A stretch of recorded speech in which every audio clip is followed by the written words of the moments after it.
Hello. Today we are going to be discussing how to effectively manage a classroom through the implementation of expectations, rules, procedures, and technologies. These tools will give teachers a great footing for a great school year. Here are the keys to success. The first step to managing a classroom should be establishing expectations for the students. These expectations should be clear and simple so the students can easily remember them. If students can remember them, they can be reminded of appropriate classroom behavior in the classroom. For an example, here are 4 classroom expectations that can be followed: preparedness, respect, participate, and effort. Now let's break these down a little bit. For the first expectation, this is establishing the idea that the class and the academic content thereof is important and should be taken seriously. Respect is next because it is the cornerstone of positive classroom behavior. If students are respecting the teacher, their peers, and themselves, there should never be a behavior issue in the classroom. Participate because participation encourages learning for the individual student and their peers in the classroom. Finally, we have effort. Teachers should acknowledge the great potential of each student, and with the effort from their students, everything is possible. Now that we have expectations down, we can build rules and procedures around them to help students achieve these expectations. The Iris Center states, quote, because behavior expectations are often abstract for young students, the teacher should create rules to help clarify their meaning as they are applied within specific activities and context, end quote. Let's begin with rules. Rule number 1 come to class prepared. This is building off of the preparedness expectation. Students should come prepared for class. They should have their textbooks, Chromebooks, backpacks, homework, and other materials at their desk immediately upon arrival to the classroom. This idea of being prepared will help instill a sense of importance to the subject being taught and eliminate classroom distractions by reducing the amount of time spent outside of the classroom looking for things. Next, we have be safe. This one is obvious and is built around respect. Students should never act in a way that could get them, someone else, or someone's property hurt or damaged. Students should always be turning assignments on time. This action shows participation and effort in the classroom. Turning in assignments on time makes the teacher's job easier and helps ensure that the students' grades are not impacted by missing work.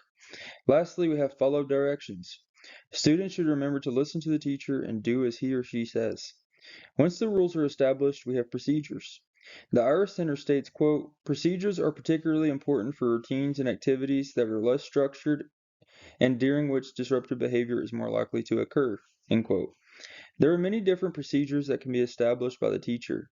A few good examples are begin on work on bell ringers immediately upon entering classroom.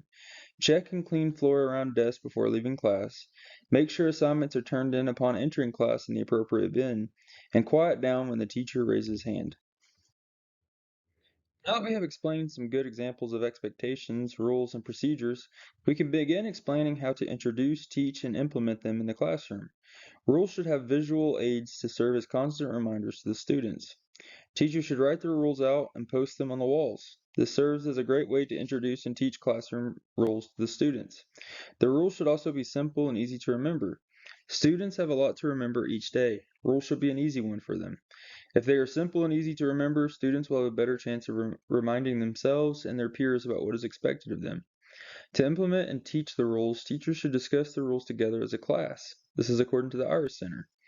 This gives students an opportunity to think about why the rules exist in the first place and give the teacher a better idea of rules they should add, remove, or modify for the class. Procedures are a little different in that they are going to be used daily. To encourage the appropriate use of procedures, teachers should first reinforce student behavior with positive feedback. This teaches students to follow the classroom procedures in a positive way. Next, teachers should break down each procedure in an easy to follow step. Again, this is according to the Iris Center. Students can become distracted or overwhelmed if they are being asked to do a complex task with multiple steps. Teachers should make procedures clear and easy to follow. By breaking down the procedures into steps, the students can move forward with confidence. Finally, we have practice by the procedure in the classroom. Finally, we have practiced the procedure in the classroom. By introducing students to new procedures by demonstrating what is expected of them, teachers can ensure that their class knows what to do and when to do it.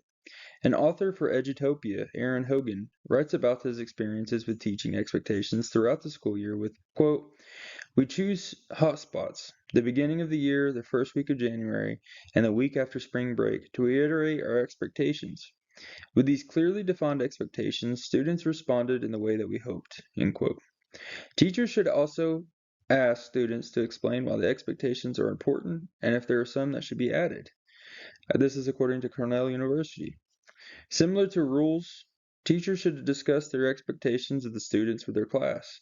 This allows students to understand why the expectations exist, which will only increase the chances of students following the expectations if they understand why they exist in the first place. Expectations should also always be observable and measurable. Students should be able to demonstrate the preparedness, respect, participation, and effort. Like any rules, classroom rules, procedures, and expectations should always have consequences. Remember, consequences do not always have to be negative. In fact, it is often better if they are positive. Positive reinforcement can be simple, easy, and often. The Irish Center provides a great example of this with their idea of stickers or post-it notes that teachers could stick on a student's desk if they earn them. Students can also be rewarded as a whole rather than as individuals. A great example of this is game time. This is where a teacher can bring in a game such as Monopoly to play with the class. Next, teachers have awards. Awards is another great idea from the Irish Center, but it should be reserved for a couple of times in the year. This will allow teachers to demonstrate to the entire class or even school what positive behavior looks like and how rewarding it can be. If students do not respond to positive consequences, there are always negative consequences. A common and easy to use negative consequence is to call a student in the hallway or to stay after class to have a one-on-one conversation with the teacher. If this is inadequate, it can be escalated to a behavioral citation. These citations will notify parents of bad student behavior in the classroom and can be used to withhold fun prizes and events from the students with a certain number of citations. Finally, we have office referrals. Again, this idea comes from the Irish Center. An office referral alerts teachers to negative classroom behavior and can separate the student from friends in the classroom if the consequences become suspension. Technology is an incredible tool for teachers hoping to establish positive classroom management. A great tool for this is behavioral apps such as Class Dojo. These apps allow teachers to quickly issue citations or rewards to students for certain behaviors and allow parents to be notified of each citation immediately.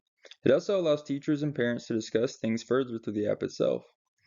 The app also automatically keeps track of each student's number of citations and what they each were for. Next up, we have YouTube.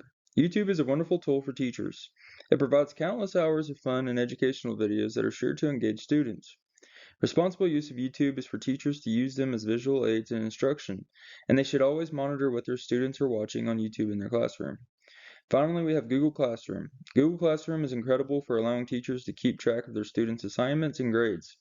It also serves as a great organizational tool for lesson plans that students can access at any time. To wrap things up, we have discussed what is required for effective classroom management. Every classroom should have expectations, rules, procedures, explanations, consequences, and technology.